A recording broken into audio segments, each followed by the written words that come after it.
Hi guys, happy Friday! We made it. Yay! Got my water, got my Starbucks. Conned me into Starbucks this morning. Shouldn't con me. There's not a lot of convincing that has to be done in order to make me go get coffee. But yeah. So yay, we've made it. We are wrapping up week 2 of our training session, which I will jump into in just a second. There we go. Oh, there's my alarm. It says 10:30. Even though my computer already said it was 10:30. I was not early. Never early. My OGs know I'm usually late. So the fact that I'm pretty sure I've been on time for 6 straight sessions. So yay. I'm going to go ahead and jump right in. It's Friday. We don't want to be here longer than we need to be. We want to hopefully get our work days done and get to our weekends. So I am Bree Beers. I have been in accounting for 20-ish years. I own Bree Beers and Associates, which is in its 7th year. It is a tax preparation and tax planning firm specializing in small business and complex individual returns.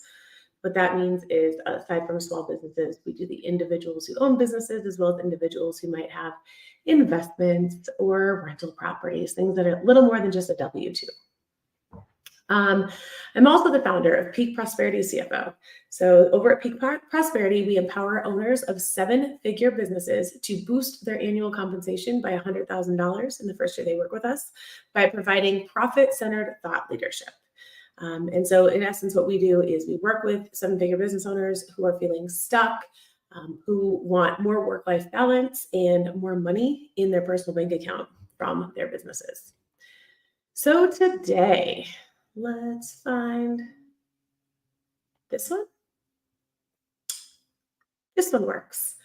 Simple ways to thrive as a single owner of a 7-figure commerce business.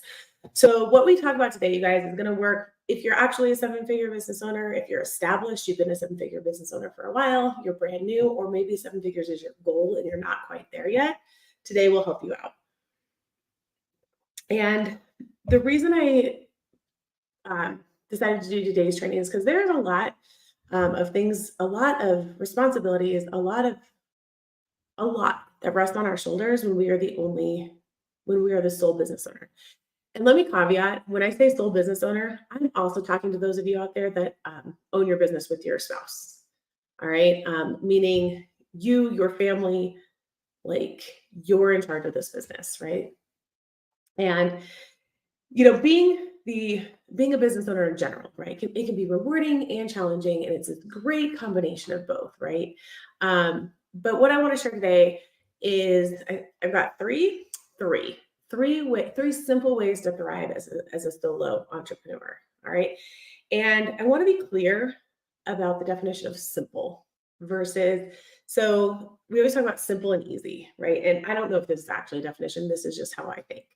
So when I say simple, I think of that as the opposite of complex, the opposite of complicated, right? So when I hear an idea, I'm like, oh, that sounds so simple, right? Not complicated, not like I understand it. Simple means, okay, that makes sense. Simple versus easy to me is like implementation. So just because it's simple, just because the idea, the thought, the theory is simple does not mean it's easy to do. And none of these things today, they're not crazy hard, right? It's not like I'm going to tell you to go do something just bananas, right? But what we go over today, they are simple, but they are not necessarily easy, meaning it does take some sort of effort, some sort of effort on your part to make these things happen. All right. So number one, oops, that's not even the right one. Oh, this is hold on, guys. That's the 28th. Today's the 29th. 1 minute. I'm going to keep rambling while I get the right slides in here. I was like, myth? There's no myth. That's yesterday. So I wish I would have done this before I started rambling, because then I could have rambled while I did this. Let's chalk it up to Friday, shall we? It's Friday. Things kind of get weird on Fridays. Allow. Can't believe I forgot what day it was. I didn't really forget. I don't know what I did. I don't know why I thought it was yesterday. There we go. All right, it's loading up. Hey, simple ways to thrive as a single owner of a seven-figure business. Oh my gosh, those of you that are here, you let me just sit there with the wrong slide up. All right. So one, don't do it alone. All right. When we're owning a business by ourselves or just with when it's just maybe us and our spouse, we tend to feel like everything falls on our shoulders. And in a way it does. But one thing I've noticed a lot of entrepreneurs out there, no matter what level you're at, we feel that when we're the owner, you kind of, if you know how to do something, you should be doing it, right? And even if you aren't great at it, or even if you have 1,000 things to do, sometimes we justify it with, well, it's more cost effective if I just do it, right? As opposed to hiring someone. Or sometimes it's only I know how to do this specific task. Or I've tried hiring people to do it, but they just didn't do it right. Whatever the reason is, we tend to take on and hold on to more responsibility in our business than we should. All right. And again, whether you're an established seven-figure business owner, newly seven figures, or maybe that's your goal, even if you're kind of at the beginning, maybe not a brand new startup, you guys, but like early in your journey, you got to start letting go of those day-to-days in the business. And we've talked about this in previous trainings. So the one thing you do is build a leadership team. All right. And again, a lot of times what we talk about is like, here's our end game, here's where we want to be. But there's steps to get there, right? So the end game is for any owner, right? Like you're at the seven figures, you're like, what do I do next? The goal, you guys, is always to be the CEO of your business, right? The CEO. And ultimately, what you want to be doing, and we'll get into this in a minute about what your responsibilities are, but you just want to be leading your leadership team. All right. So you got to start by building a leadership team. And for some of us, what that means is one person, right? One, we want to call him COO, Chief Operations Officer, one person that can kind of be the liaison between you and everybody else in your business. All right. So it can be just one person from the get-go. And a lot of times it's someone that's already there, right? Maybe it's your office manager. Maybe it's, all I think about the clients that I work with in my business as well, and we call it as our Swiss Army knife. Lindsay is mine, all right? In both of my Peak Prosperity and my Readers and Associates, she can do everything. She can do tax returns, she can do planning, she can do the customer facing stuff, but she also handles customer support. She can do the admin, the back end stuff, right? The systems and building the systems that we need to make things efficient. She can do it all right? Find that person and mold them into a leader of your business to help you run your business and grow and scale it. All right. Second, I want you to join or build a community. And when you're looking for this community to join or to build, and really, I'm telling you to build it if you can't find one to join. But what I want you to do is go join a group of like-minded or similar business owners, right? Maybe they're similar to you in size. Maybe you just hit the seven-figure business or the seven-figure revenue mark. Go find some other seven-figure business owners to build a community with. Maybe they're business owners in your industry. Maybe you're in a very niche industry and you could benefit from building a community of business owners in that industry. What the goal here of joining this community is to find people that are going through what you're going through. All right. Because again, when we're on our own, when we're solopreneurs or in business with just our spouse, but when we're owning a business and we don't have partners, everything does eventually come up. It's our decision, it's our business, right? So we want to make sure we're doing best by our business, with our decisions. And the best thing to do is find people that are going through the same thing as you, because chances are they've dealt with the things that you're dealing with. All right. They're facing the decisions that you're facing.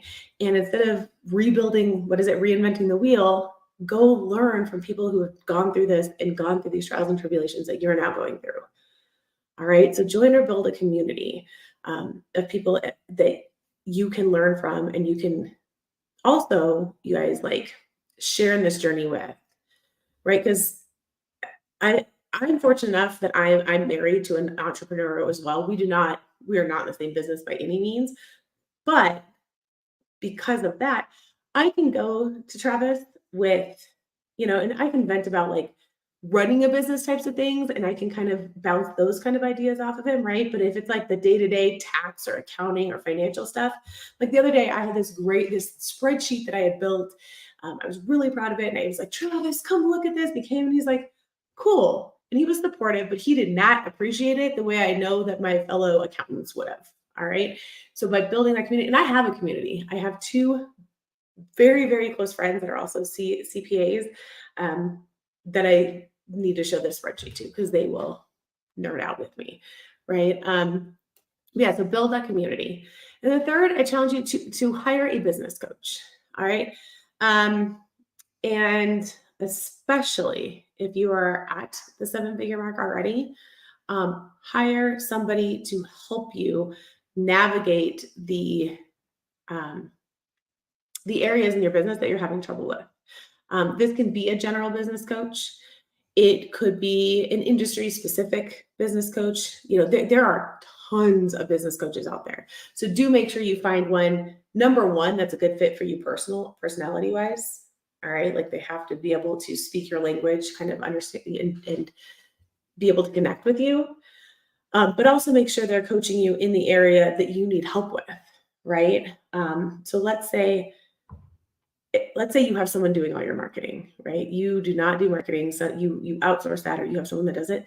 You're not going to hire a marketing coach to work with you because you're not doing the marketing, right? That's not what that you need to figure out where is it you're struggling with and get a coach to help guide you through that.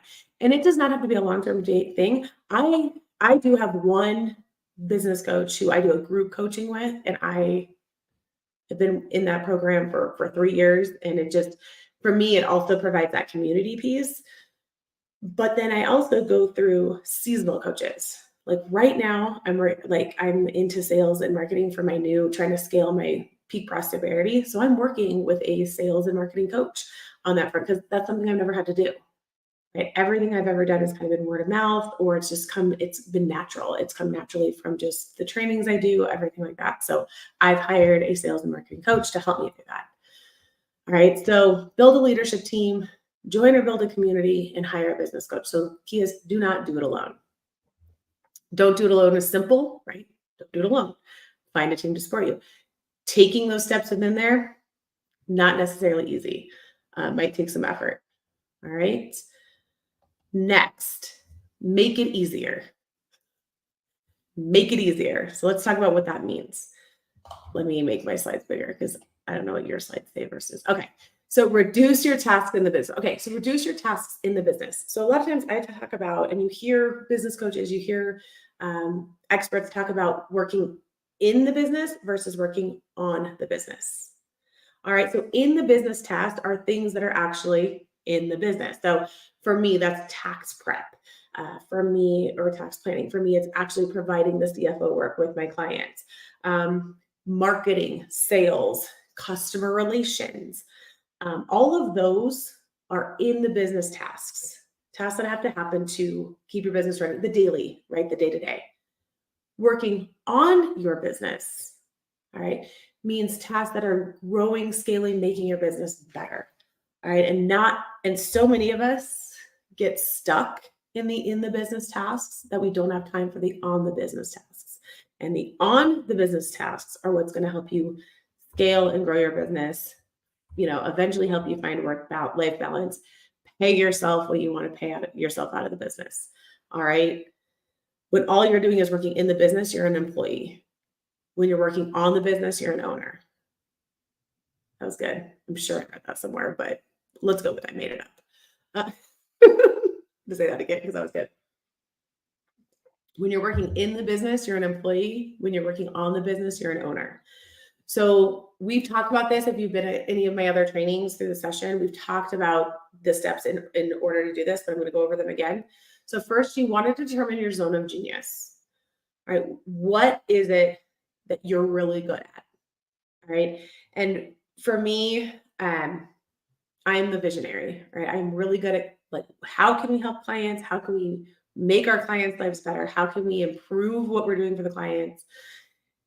Okay. And I'm the one that's like, I have an idea. I have an idea. I have an idea. All right. So I'm a visionary through and through. The other piece of that is the implementer, right? The person that actually makes all this stuff happen. That is not me. That is Lindsay. Um, I'm the one that says, here's an idea. And she's like, cool, here's how we make that happen. All right, so figure out what it is that's your zone of genius. And what your end goal should be 2 to 3 responsibilities max. All right.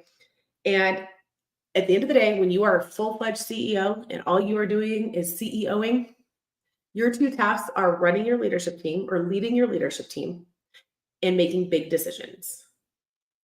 That's what CFO or CEOs do. All right.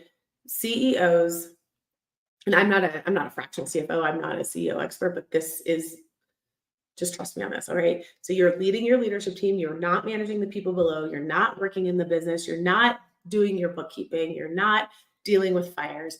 You are leading your leadership team and you are making big decisions, the decisions that your leadership team comes to you with to help you make, right? Those are your 2 end game responsibilities. All right. For now, we're not just going to drop everything. We can't, right? We can't just be like, oh, look at all the stuff I'm doing in my business. I'm just going to stop. Right. But what I want you to do is list out all your tasks, list out everything you're doing in the business and on the business. Right. And I want you to pick out the 2 or 3 responsibilities, Matt, right? Your goal, highlight them in one color. Okay. This is what I want to eventually only be doing.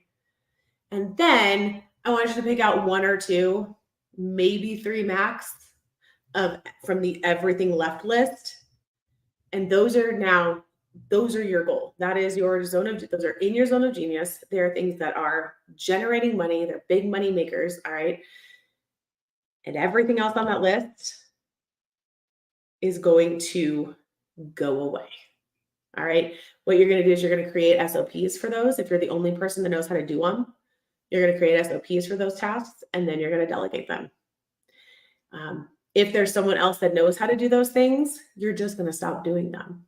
All right. If you have someone, and so many of us are guilty of this, right? We have someone who does this specific task, right? Maybe we have a bookkeeper who does the books. Maybe we have a salesperson who does sales calls. Maybe we have, I've hired a tax preparer who does tax returns, right? But I find myself still in there doing these tasks, right? Stop doing them, right? We'll talk about that again in our third one, but create SOPs for the things that only you know how to do, and then delegate. All right. Then the other piece that I get a lot of questions on is like, well, I make decisions. I'm in the field making decisions that no one else can make. You can teach your team how to make decisions.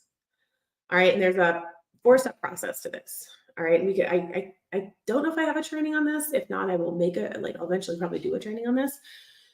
But you need to teach at least your leadership team, right, how to make decisions. And then they can teach everyone else. But the first thing, right, is so they're coming to you. So right now, your employees are coming to you with problems or questions or issues they don't know how to resolve. And how many of us right now are going, let me just handle it. Give it to me, I'll just handle it. Because we have the mentality that it's easier to do it myself than to sit here and help you teach you how to do it. And for this one problem, that might be true, right? For this one problem, I can probably solve it in, I might be able to solve it in 2 minutes as opposed to sitting for 20 minutes and teaching you how to do it, right? But in the future, when you come to me with the same problem 20 times next month, now I'm wasting time, all right? So what I want you to do now, when they come to you, give them the answer. Show them how to do it, tell them how to do it, whatever it is, but do not take it from them. Do not handle it, okay? Tell them how to handle it and let them handle it. So that's the first step. Second step, they come to you and they come to you with possible solutions as well. So there might just be one obvious solution. Maybe they come to you with 2 or 3, but they're saying, hey, Bree, here's my problem. I'm thinking X or Y as a solution, right? And you guys talk about it for a second. They go handle it. Once they're down to that, then they come to you after they've made a decision. They're like, hey, Mr. Smith had this issue. I resolved it by giving them a credit. And then you talk about it. Great, good job, that's perfect. Or, ooh, you know what? Typically, this is how I would handle it, right? And you give them feedback on how they made it, but they did it. They made the decision on their own. And then finally, they're going to be able to make the decisions with no need for immediate feedback. They're trained. All right. So that's one of those things where people are like, I can't delegate decision making. You can. You can train your team how to make decisions. All right. And then the last simple thing you can do as a solo business owner is create and enforce boundaries. All right. In many different, in work hours, in work tasks, and in expectations. So let's start with work hours. Okay. You have got to start setting your work hours and holding fast to them. All right. You do not need to be available outside of these hours.